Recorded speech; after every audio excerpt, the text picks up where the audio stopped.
আছেন শুনে ভালো লাগলো। আমিও ভালো আছি আলহামদুলিল্লাহ। অগাস্টের 5 তারিখের পরে আমরা আগের চেয়েও ভালো আছি, ঠিক না?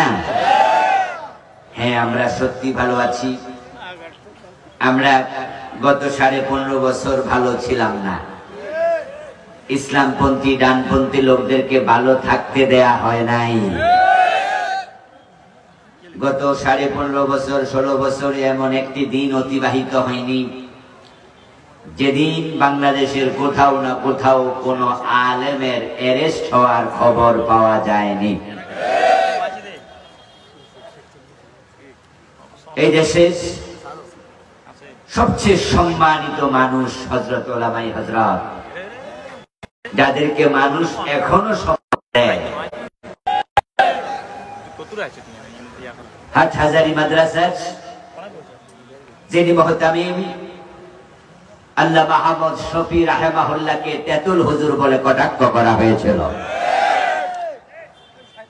হেফাজতের সম্মানিত মহাসচিব বিদগ্ধ আলিম জুনাইদ বাবুনগরী রাহিমাহুল্লাহকে রিমান্ডে নিয়ে অত্যাচার করে 2 হাঁটু অচল করে দেয়া হয়েছিল।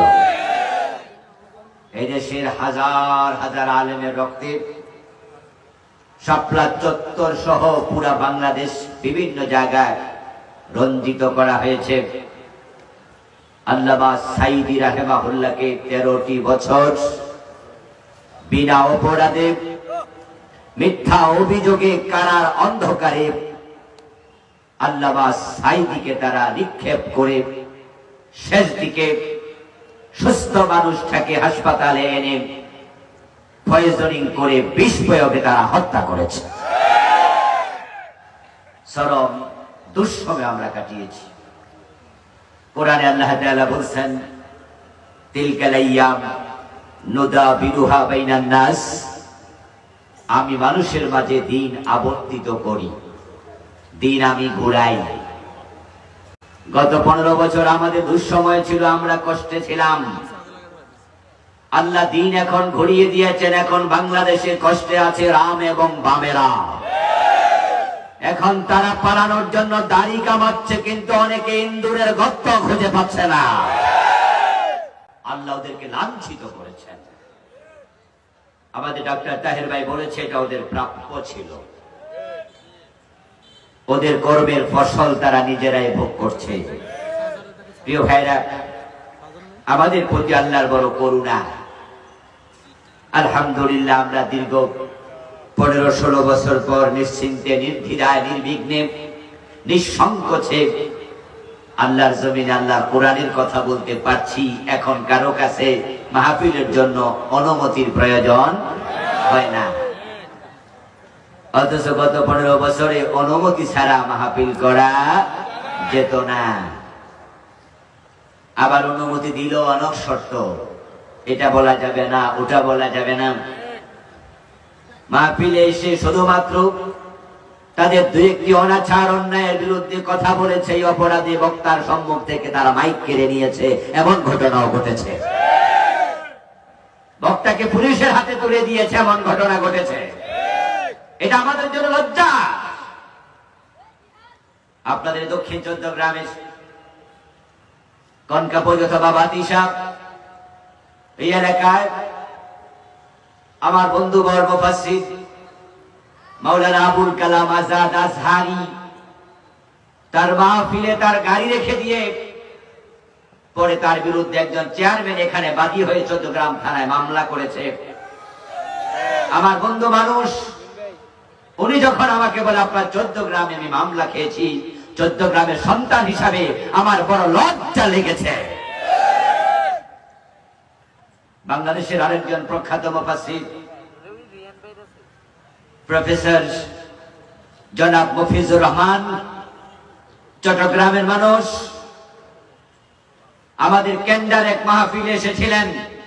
এই চট্টগ্রামে মিয়া বাজারের পাশে কেন্দ্রা, এই কেন্দ্রার মাহফিলে এসে তিনি এক বাড়িতে অবস্থান করছিলেন। বাড়ি থেকে ওনাকে অ্যারেস্ট করে 2.5 মাসের বেশি কুমিল্লা কারাগারে রেখে দেওয়া হয়েছিল। উনি মাহফিল করতে এসেছিলেন, স্টেজে উঠতে দেয়নি, ওনাকে অ্যারেস্ট করেছে। অধ্যাপক মফিজুর রহমান ভাইয়ের সাথে এই রমাদানের আগের রমাদানে ওমরায় আমার সাক্ষাৎ হয়েছে। তিনি গত ৫-৭ বছর ধরে লন্ডনে আছেন। দেশ থেকে তিনি হিজরত করতে বাধ্য হয়েছেন। মক্কার পাশের একটি হোটেলে বাংলাদেশি ভাইয়েরা প্রোগ্রামের আয়োজন করলো। সেখানে অধ্যাপক মফিজুর রহমান ভাই এবং আমি মেহমান হিসাবে ছিলাম।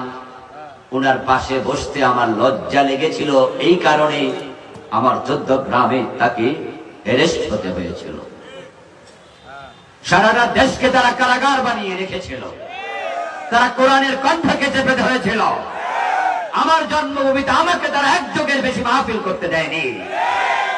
আজকে ফেরাউনরা কোথায়? এ নমরুদের আজকে কোথায়? আমরা আমার ১৪ গ্রামে আবার ফিরে এসেছি, ঠিক কিনা?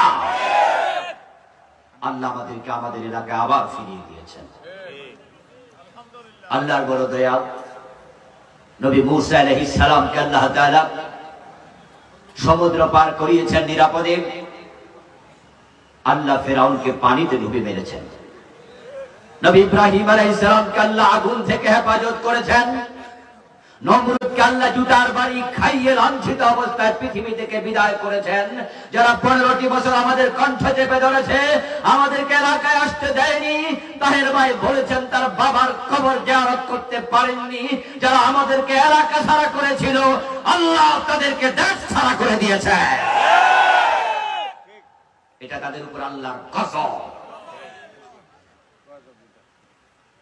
এটাকে আমি এই জন্য আল্লাহর গজব বলি, কারণ ৫ই আগস্টের যে বিপ্লব, যে বিপ্লবের কারণে সরকার ৩০০ এমপি সহ পালাতে বাধ্য হয়েছে, এই বিপ্লব কিন্তু এবার কোনো মানুষ করে নাই। এই বিপ্লব করেছেন সরাসরি আরশের মালিক আল্লাহ। এবার বিএনপি বলতে পারবে না বিপ্লব আমরা করেছি, জামাত ইসলামীও দাবি করতে পারবে না বিপ্লব আমরা করেছি, হেফাজত ইসলাম, খেলাফত ইসলাম, জাতীয় পার্টি কেউ বলবে না আমরা করেছি। আপনারা বলবেন ছাত্ররা করেছে। আমি বলবো না, কারণ ছাত্রদের যে আন্দোলন ছিল, সে আন্দোলনের শুরুতেই সরকারের পদত্যাগ বা পালিয়ে যাওয়ার প্রসঙ্গটাই ছিল না। ছাত্রদের আন্দোলন শুরু হয়েছিল কোটা সংস্কার। আপনারা এটা তার সাক্ষী, ঠিক না? মাত্র ৩ মাস ৩.৫ মাস আগের ঘটনা। জুলাইতে যখন ছাত্ররা আন্দোলন শুরু করে, তারা কি সরকারের পদত্যাগ চেয়েছিল না কোটা সংস্কার চেয়েছিল? তখন যদি প্রধানমন্ত্রী বলতেন দ্যাটস ওকে, তোমরা গণভবনে আসো, তোমাদের কি কি দাবি আছে আমার কাছে লিখিত দিয়ে যাও, এটা আমি বিবেচনা করব, তোমরাও তোমাদের ইউনিভার্সিটিতে ক্লাসে ফিরে যাও, অতটুকু কথা বললেই কিন্তু আন্দোলন থেমে যেত। কিন্তু না, তার মুখ দিয়ে বেফাস কথা আল্লাহ বের করে দিয়েছেন। তিনি ছাত্রদেরকে শান্তির পরিবেশে অশান্তির আগুন ঢেলে দিয়ে তাদেরকে রাজাকারের নাতি বলে গালি দিয়েছে। তিনি বলতে পারতেন আসো, দাবি দাবা জানিয়ে যাও, আমি বিবেচনা করব, দ্যাটস ওকে, এখানে আন্দোলন থেমে যাবে। কিন্তু তিনি রাজাকারের নাতি ফুতি যখন বললেন, তখনই ছাত্ররা রাস্তায় নেমে গেল। উঠেছিল ঘামাচি, এটা চুলকাইতে গিয়ে যে ক্যান্সার হইয়া রুগী মারা যাবে, রুগী এটা ভাবতেও। যে আন্দোলনটা শুরু হয়েছিল, আওয়ামী লীগের মতো একটি শক্তিশালী রাজনৈতিক দল এমন আন্দোলনকে থামিয়ে দেয়া, বন্ধ করে দেয়া, এটা একটা ব্যাপারই ছিল না। শুধু প্রধানমন্ত্রীর ১ মিনিটের বক্তব্য শান্ত করে দিতে পারত, কিন্তু না, আল্লাহ এবার রেগে গিয়েছেন।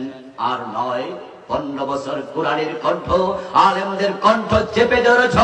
আল্লাহর বক্তব্য, ইন্নাহু লা ইউফলিহুজ জালিমুন, জালেমরা কখনো সফল হয় না। এই আয়াতের রেজাল্ট আল্লাহ আমাদের দেখাতে চাইলেন, কারণ আমরা মাজলুমেরা চিৎকার দিচ্ছিলাম, আল্লাহ তোমার সাহায্য কোথায়, মাতা নাসরুল্লাহ, আর কত আর কত আর কত। কত ভাইয়ের চোখের পানি জমা হয়েছে আল্লাহর আরশে গিয়ে, তার কোনো হিসাব নেই। কত বাবা গুম হয়েছে, ওই নাবালেগ শিশুদের চোখের পানি আল্লাহর আরশে জমা হয়েছে। কত স্ত্রী তার স্বামী হারিয়েছে, ওই বিধবার আত্মনাদ আল্লাহর আরশে জমা হয়েছে। কত ভাই হারা ভোরের চোখের পানি ঝরেছে, কত হাজার মানুষ খুন হয়েছে, গুম হয়েছে। আমার আল্লাহর বক্তব্য, জালেম সফল হয় না, এই জন্য আল্লাহ ঘামাসি থেকে ক্যান্সার দিয়ে রোগীর মৃত্যু দিয়ে দিয়েছেন। আচ্ছা, ছাত্ররা যখন রাস্তায় নামলো, আমি ভূমিকা স্বরূপ কথাগুলো কেন বলছি, বলার কারণ এতে আমাদের জন্য শিক্ষণীয় আছে না নাই? আমরা যেন জালেম না হই। মাঝে মাঝে কিন্তু আমরাও চান্স পাইলে জালেম হই। গরিবের মেয়ে যে স্বামী বিয়ে করে, চুন থেকে সামান্য পান খসতেই ওই পয়সাওয়ালা স্বামী, ক্ষমতাওয়ালা স্বামী, ওই গরিবের মেয়ে তার বউ গায়ে হাত তোলে, টেনশন করে না, কারণ আমি তো ক্ষমতাওয়ালা। এই জন্য যেই লাঠি দিয়ে গরু পিটায় হাল চাষ করার সময়, ওই লাঠি দিয়ে গরু পিটায়, এমন জালেম স্বামীও আছে না নাই? আর শ্বশুর পক্ষ যদি ধনী হতো, তার শালা যদি এলাকার মেম্বার অথবা চেয়ারম্যান হতো, অথবা এলাকার পিসকে মাস্তান, তাহলে দুলাভাই কিন্তু বোনের গায়ে হাত তুলতে সাবধানে তুলতো। ঘরে বউ মারলে বাজারে গেলে উল্টা আমার মাইর খাওয়া লাগবে। আমরা ঘরেও জালেম হই, পয়সাওয়ালা মানুষের গরিব প্রতিবেশী জুলুমের শিকার হয়। ক্ষমতা পাইলে আমরাও ভুলে যাই মানুষ কিভাবে মজলুম হয়, আমরা জালেম সাজি। আজকে যারা জালেম, তাদেরকে আল্লাহ যেভাবে লাঞ্ছিত করেছেন, যদি আপনি জালেম হন, আল্লাহর বিচার সবার জন্য সমান, আপনিও লাঞ্ছিত হবেন কালকে, কোনো সন্দেহ নেই। ছাত্ররা যখন রাস্তায় নামলো, প্রধানমন্ত্রী যদি তখনও একটি সাংবাদিক সম্মেলন করে অথবা একটি বিবৃতি দিয়ে বলতেন যে আমি তোমাদেরকে রাজাকারের নাতি বলে ফেলছি, আসলে এটা আমার একটা মিস্টেক ছিল, এটা আমার স্লিপ অফ টাং ছিল, আমি দুঃখ প্রকাশ করছি, তোমরা আমার কথায় মাইন্ড করো না, আমি তোমাদের মায়ের বয়সী, আমি তোমাদের দাদির বয়সী, তোমরা আসো আমার গণভবনে, চা খেয়ে যাও। উনি যদি আহ্বান করতেন, ছাত্ররা কিন্তু থামতো। কিন্তু তিনি বলেছেন না না, এটা করা যাবে না, বরং পুলিশকে বলেছেন তাদেরকে থামাতে হবে, গুলি চালাও। এমন ভাবে গুলি চালানো হলো, মায়ের কোলের বাচ্চা নিরাপদ থাকলো না, বেলকনিতে দাঁড়িয়ে আছে, গুলি মাথার মগজ খুলি সহ শেষ করে দিয়েছে। 1400-এর উপরে এই কয়দিনে তার পেটুয়া বাহিনী খুন করেছে। পরিস্থিতি নিয়ন্ত্রণের বাহিরে চলে গেল।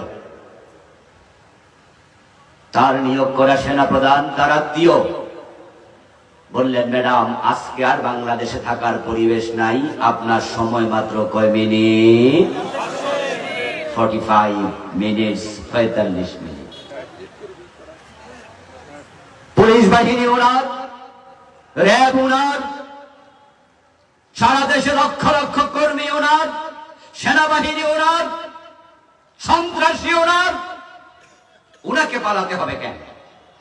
উনি মাথা তুলে বলতে পারতেন, এই সেনাপ্রধান ওয়াকার, তোমাকে আমি সেনাবাহিনী প্রধান করেছি, তুমি আমার আত্মীয়, তোমরা থাকতে আমার কে কি করে, আর যদি মরা লাগে আমি এই দেশে মরবো, আমি বঙ্গবন্ধুর কন্যা, আমি পালাবো না।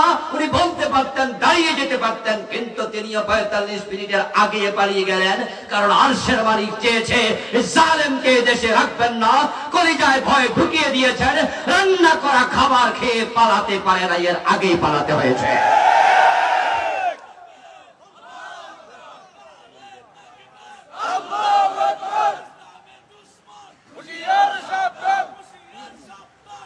আমার ভাইয়েরা রান্না করলো কে আর খাইলো কে?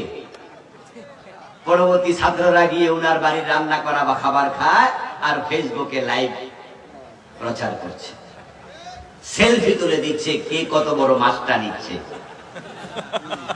আজকের বাংলাদেশ সাক্ষী, এই শক্তিশালী সরকার 15 বছর লাগাতার যারা ক্ষমতা, যাদের সময়ে কনস্টেবল থেকে বিচারপতি পর্যন্ত, একজন সুইপার থেকে সেনাপ্রধান পর্যন্ত নিজের দলের লোক ছাড়া নিয়োগ দেয় নাই, তারাও তাকে বাঁচাতে পারে নাই। আল্লাহ ধরা বড় শক্ত, আল্লাহ দেখিয়ে দিয়েছেন তিনি ছাড় দেন কিন্তু ছেড়ে দেন না। যে আল্লাহ তাআলা আমাদেরকে অবারিত উন্মুক্ত এই ময়দানে কোরআনের কথা বলার সুযোগ দিলেন। আসুন আমরা আলোচনায় একটু ঢুকবো। শুরুতে তাকে কৃতজ্ঞতা জানাই, ধন্যবাদ জানাই। সবাই মিলে একবার কালিমাতুশ শুকর করি, আলহামদুলিল্লাহ। প্রিয় ভাইরা, মাগরিবের পর থেকে আলোচনা চলছিল, রাত 10টা পার হয়ে গেছে। ইতিমধ্যে আমাদের আবু নাসর আশরাফি ভাই চমৎকার আলোচনা করেছেন প্রায় ঘন্টাখানেক। তাহের ভাই করলেন 35 থেকে 40 মিনিট। যে আলোচনাগুলো আজকে দরকার ছিল আমি শুনেছি, নসর ভাইয়ের আলোচনাও প্রায় তাহের ভাইটা এখানে বসে পুরাটা শুনলাম। আমার মনে হয় আজকে ওয়াজ না করলো আর অসুবিধা নাই, আমরা শুধু মুনাজাত দিলেও চলবে, ঠিক না? কি আলোচনা একটু করবো? শুনবেন? আমাকে রেখে চলে যাবেন না তো? ওয়াদা দিতে হবে। কারণ যদি আমি আলোচনা শুরু করি আর আপনারা উঠতে শুরু করেন, পরিস্থিতিকে সুন্দর লাগবে, আমারও ভালো লাগবে না। এর চেয়ে ভালো সাইরা দেমা কাইন্দাবাসি পালাবেন না। ফখরুলের বাড়ি যাবেন না তো আবার? আচ্ছা, না পালাইলে হয়। তবে হ্যাঁ, সময় বেশি নষ্ট করব না, আধা ঘন্টা তো বলতে পারি নাকি? আপনারা আমার সাথে কথা বলুন, ওয়াদা দিতে হবে। আমার আলোচনা শেষ পর্যন্ত আমি আশা করছি 30 মিনিট আলোচনা করব। এর চেয়ে বেশি যদি আপনারা মনোযোগী হয়ে শুনতে চান তাহলে হয়তো 2-4 মিনিট বাড়াবো, কিন্তু 30 মিনিট তো কমপক্ষে সময় দেবেন। রাজি আছেন? উঠবেন না তো? যে উঠবে তার সাথে কি হবে ধরে রাখবেন, পাঞ্জাবি ধরে টান মারবেন। তবে যদি সে বলে যে আমি, ওইটা বোঝেন কি 1 নাম্বার, তাইলে ওরে ছেড়ে দিয়েন, পাঞ্জাবি ধরে রাখলে এলাকা নষ্ট করে ফেলবে। আর 1 নাম্বার ছাড়া বা 2 নাম্বার ছাড়া আধা ঘন্টায় করতে পারবেন না। যদি হ্যাঁ বলেন তাহলে শুরু করব। শুরু করব? আসুন প্রিয় ভাইয়েরা, আলহামদুলিল্লাহ। আমি আপনাদের সম্মুখে পবিত্র কোরআন মাজিদ থেকে সূরা আল-আনকাবুতের 45 নম্বর আয়াতে কারিমা তিলাওয়াত করেছি। প্রিয় নবীজি মুহাম্মদুর রাসূলুল্লাহ সাল্লাল্লাহু আলাইহি ওয়াসাল্লামের পবিত্র মুখ অনুসৃত এখানে ছোট্ট হাদিসে নববী পাঠ করেছি। আল্লাহ তাআলা তৌফিক দান করলে এখান থেকে কিছু কথা বলবো ইনশাআল্লাহ। আল্লাহ তাআলা বলেন, উতলু মা উহিয়া ইলাইকা মিনাল কিতাব। হে প্রিয় নবীজি, আপনার কাছে কিতাব থেকে যা ওহী হিসাবে পাঠানো হলো তা আপনি তেলাওয়াত করুন।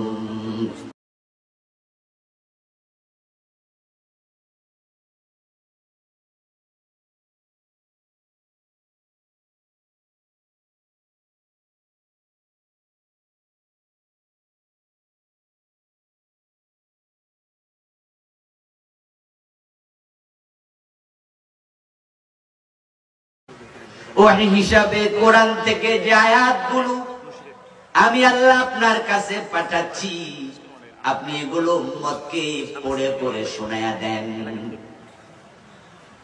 আপনার কাছে আমার পক্ষ থেকে যে মেসেজগুলো যাচ্ছে